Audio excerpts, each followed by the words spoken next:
My whole story started when I was about 18 years old. I started getting these bloody noses like crazy, like every day. And I got a call from my doctor and he said, you need to go straight to the hospital right now. The first thing that they thought it was cancer at the time. So the doctor said, you'll probably have about a year to live. That was the time when I really started thinking about, what I was doing with my life. I got involved a little bit in ministry at that time and got caught back up in work, and all of a sudden my ministry took a back seat in my life, and God kind of took a back seat. I found out I had this disease called ALPS. It's an autoimmune disease where the good cells attack the good cells thinking that they're bad. This last year, I was at a family event. I got really sick, and with my disease, you have to go straight to the hospital as soon as you get any kind of sickness. So as time progressed, I was getting sicker and sicker. I was so weak and so tired that I ended up falling asleep right then.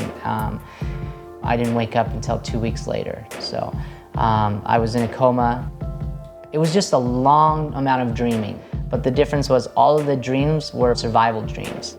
My fiance and others who were there while I was sick, they were talking to me, and I could hear them, I think it was affecting me fighting in my dreams, and I had no idea, For all I knew, I was taking a nap, having a couple dreams, and I woke up 2 weeks later having no idea that much time had passed. When I first woke up, I actually had blackness, like completely covering what used to be my fingers here, and it was just totally black, which was really scary at first when I first saw it.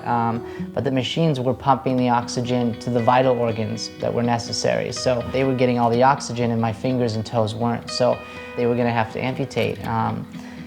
At first, you would think that I would be upset and mad, but all I could think was just, I'm so lucky that I'm awake, I could have just as easily passed away in that coma. I had about a 10% chance of living. And from that point forward, every surgery I had, I felt like Jesus was right there with me. And he started to use me within the hospital with the nurses and with the other people in the hospital.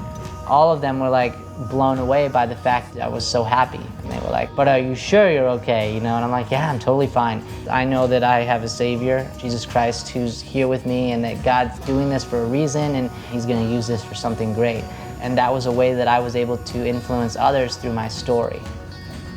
When I first came back to church, I remember the music starting and I was just crying, like bawling from happiness, from joy, from the fact that I was surrounded by a group of other believers. It really made me count my blessings.